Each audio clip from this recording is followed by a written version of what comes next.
Hello students, welcome to Vidya institute. आज मैं आपको अर्थमेटिक प्रोग्रेशन चैप्टर पढ़ाने वाला हूँ।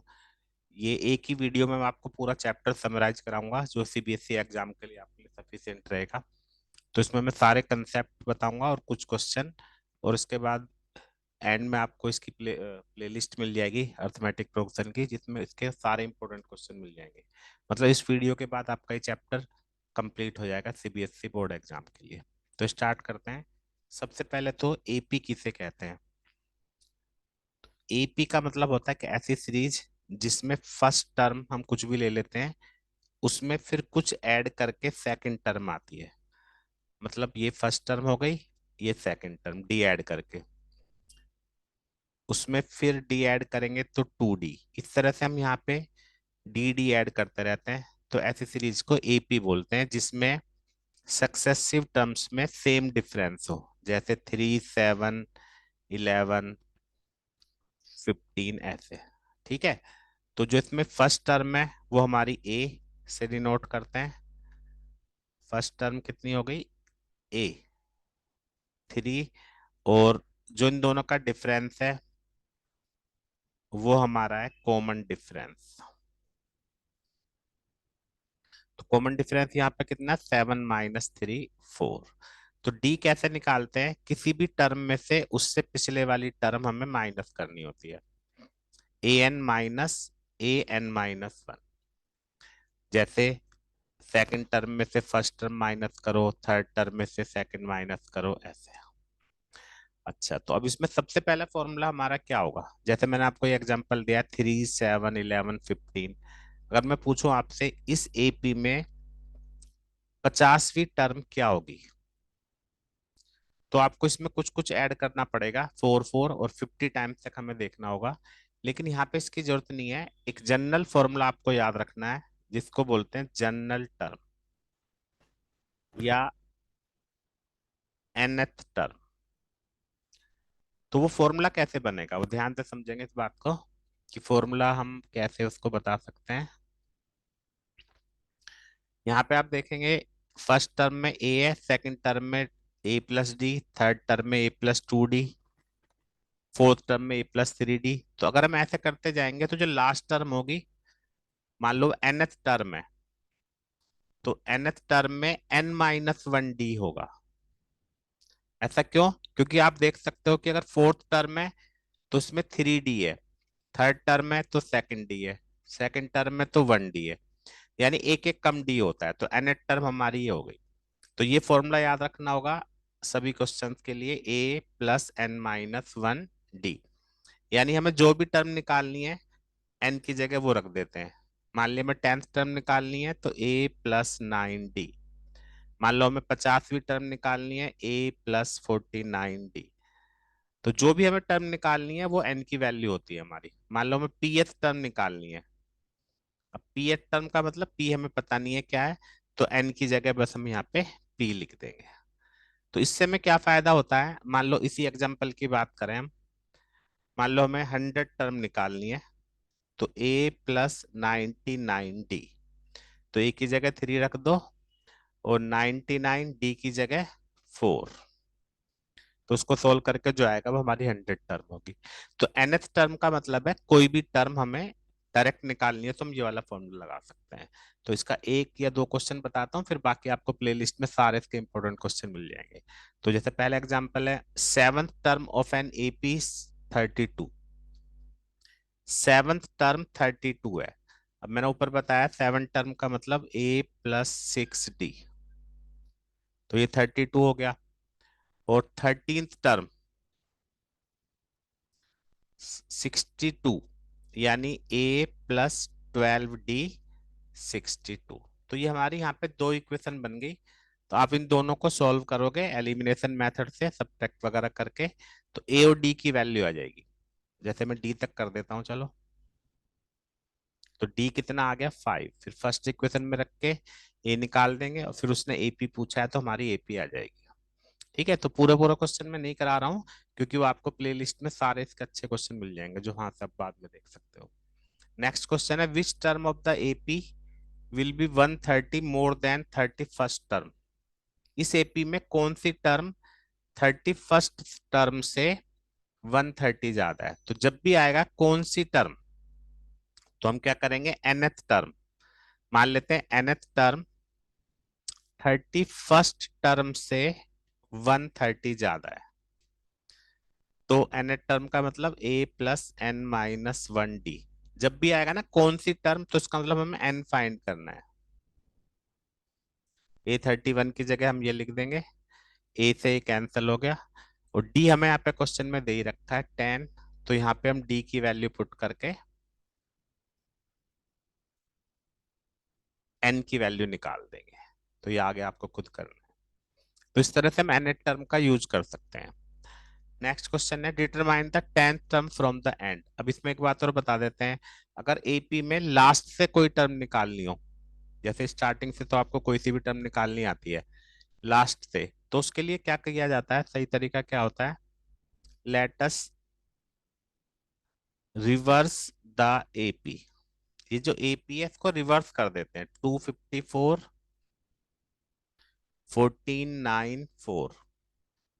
तो अब हमारी जो है, इधर से हम जो 10th टर्म निकालेंगे तो लास्ट से 10th टर्म होगी, तो ए 254, डी कितना आ गया, 4 - 9 -5।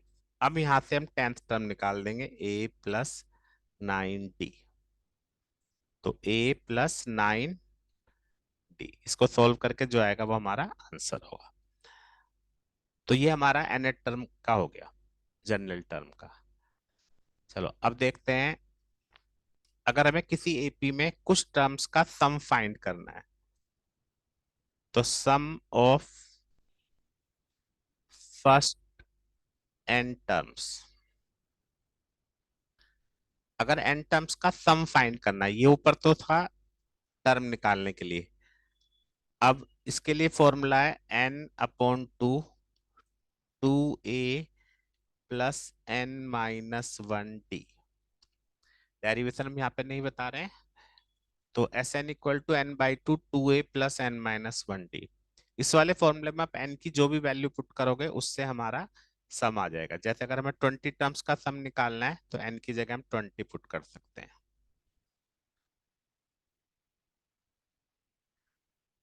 ए और डी की वैल्यू आपको क्वेश्चन से मिल जाएगी।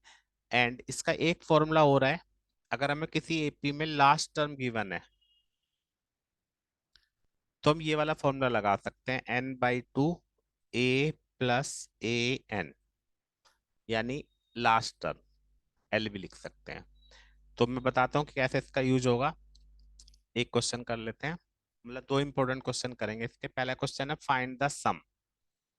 इसमें आप देख सकते हो कि a है -5 और d है -3। ठीक है, अब उसने अगर क्वेश्चन में पूछा होता कि 20 टर्म्स का सम निकालो, तो आप एसएन वाले फॉर्मूले में एन की जगह 20 रख के 20 टर्म्स का सम निकाल सकते हो, या कितनी भी टर्म का सम निकालना हो तो हम एसएन वाले फॉर्मूले से निकाल सकते हैं। लेकिन यहाँ पर उसने बोला फाइंड द सम, मतलब इन सारी टर्म्स का सम बताना है। तो ये तो गिवन नहीं है कि कितनी टर्म का सम है, तो पहले हमें हम यहाँ पे एन फाइंड करना पड़ेगा। तो ये हमारी लास्ट टर्म है -230, तो हम यहाँ पे ये वाला फॉर्मूला लगा के एन की वैल्यू निकालेंगे पहले।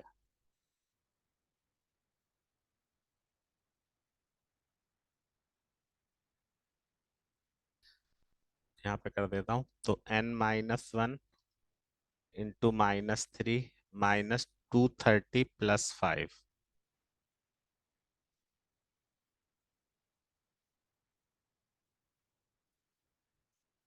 n = 76, यानी टोटल ये 76 टर्म्स है। तो अब हमें एस एन निकालना है, सम निकालना है 76 टर्म्स का। तो हम यहाँ पे ये वाला फॉर्मूला अप्लाई कर देंगे, क्योंकि लास्ट टर्म हमें यहाँ पे गिवन है। ये भी लगा सकते हैं लेकिन ये लगाना चाहिए क्योंकि हमें लास्ट टर्म गिवन है। तो ए कितना है, -5, और लास्ट टर्म कितनी है, -230। तो इसको सॉल्व करके हमारा 76 टर्म्स का सम आ जाएगा। तो ये हो गया सम से रिलेटेड बात। अब मैं इसके बाद एक इंपॉर्टेंट क्वेश्चन और करा रहा हूं इसमें। अगर किसी एपी में एस एन गिवन है तो वो एपी कैसे फाइंड की जाती है, यहाँ पे एक इंपॉर्टेंट पॉइंट है, देखो। एस एन गिवन है, अगर मैं एन की जगह 1 पुट करता हूं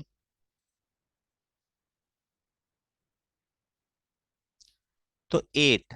अब S1 का मतलब A1 है, क्योंकि S1 का मतलब सम ऑफ वन टर्म या फर्स्ट टर्म एक ही बात है। फिर हम n की जगह 2 पुट करते हैं, 3। ये काफी इंपॉर्टेंट क्वेश्चन है, पहले मैं इसको बाद आगे पढ़ूंगा, पहले ये समझ लो आप। n की जगह 2 रख देते हैं। अब S2 का मतलब है sum of first and second term. S2 का मतलब A1 प्लस A2। अब A1 हम निकाल चुके हैं 8, तो अगर यहाँ पे मैं 8 पुट कर दूंगा तो 22, A2 की वैल्यू 14, तो D कितना आ गया, A2 माइनस A1, यानी 14 माइनस 8 6। तो इस तरह से आपको याद रखना है कि अगर एस एन गिवन है तो हम ऐसे डी निकाल सकते हैं, और डी निकल गया तो फिर हमारा एपी वगैरह कुछ भी आ सकता है। तो अब क्वेश्चन देखते हैं आगे क्या था। के एथ टर्म 164 है। अब के टर्म का मतलब एन की जगह में पे के रखना है, तो ए की जगह 8 पुट कर देते हैं, के हमें यहाँ पे पता नहीं है, और डी की जगह 6 पुट कर दीजिए, तो हमारे यहाँ से के की वैल्यू आ जाएगी 164 माइनस 8/6।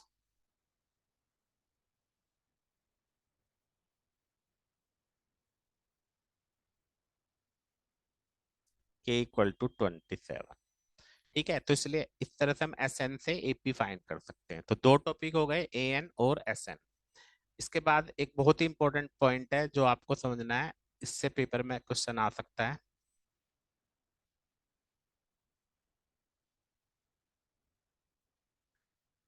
मैं जल्दी से जल्दी करा रहा हूँ, इससे छोटी वीडियो बन नहीं सकती है चैप्टर के लिए, क्योंकि मेन मेन चीजें सारी एक ही वीडियो में आपको बतानी है। आपको यहाँ पे एक बात याद रखनी है कि इन एन एपी अगर A1 A2 A3 तीन टर्म है, तो A2 माइनस A1 और A3 माइनस A2, ये सभी को पता है कि इन दोनों का डिफरेंस और इन दोनों का डिफरेंस सेम होगा।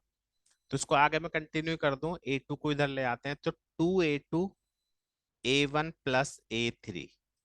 ये रिजल्ट आपको याद रखना चाहिए कि किसी भी एपी में ट्वाइस ऑफ मिडिल टर्म का ट्वाइस फर्स्ट और थर्ड टर्म के सम के इक्वल है। बहुत सारी बात इसको हम डायरेक्ट यूज कर सकते हैं। इसको और आगे हम अगर बढ़ा दें, तो ये जो A2 आ गया इसे बोलते हैं अर्थमेटिक मीन, AM। तो एपी में जो बीच वाली टर्म होती है फर्स्ट और लास्ट टर्म का मीन होती है। अब देखते हैं इससे रिलेटेड क्वेश्चन क्या से होगा। काफी इंपॉर्टेंट क्वेश्चन है। ये दे रखा है कि के फाइंड करो, ये तीन टर्म एपी में है, तो ये A1 A2 A3। तो हम यहाँ पे क्या करेंगे, ये लिख देंगे वी नो दैट दिस, और A2 की जगह ये रख दो 2k² plus 3k plus 6। A1 की जगह k² प्लस 4k प्लस 8, और A3 की जगह 3k² प्लस 4k प्लस 4।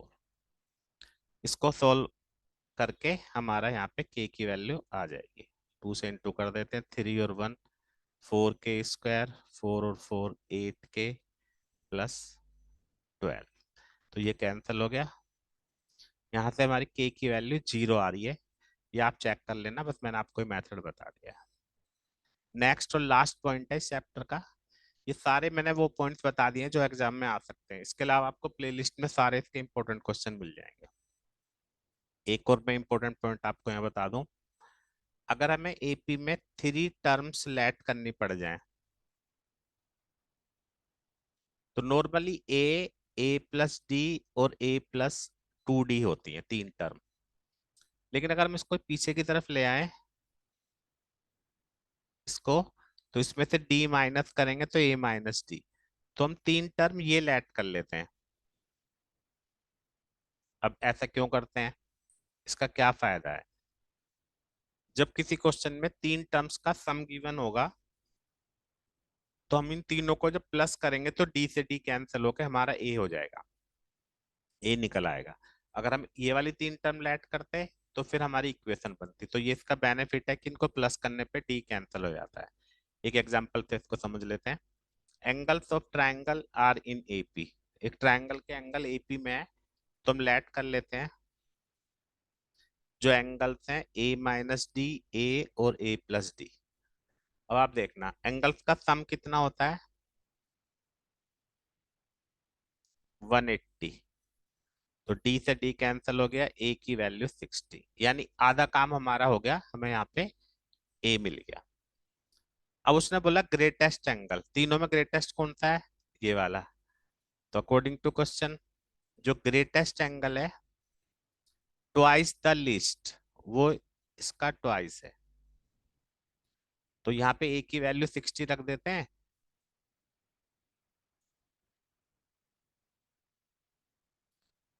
तो हमारे यहाँ पे ए डी भी निकल आएगा।